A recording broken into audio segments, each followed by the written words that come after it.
Today we provided nutrition education to some of the students here at W.A. Perry, as well as a little culinary demonstration. We really want to start pushing nutrition education to the students so that they understand really the food that we're serving and the guidelines that we're following, but also just learn some nutrition education because it's important moving forward. What they eat impacts their physical and mental health. Like Madison said, we're trying to get some education out there.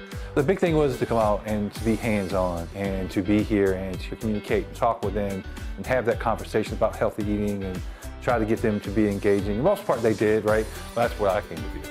To see someone try something new, kind of come outside their area or their box. That part was fun. It's really important as nutrition services here at Richland One that we continue to build that relationship with the students. We hope they can keep going throughout the years at home, make choices here, really all around just make healthier choices for them and their body as they continue to go throughout life.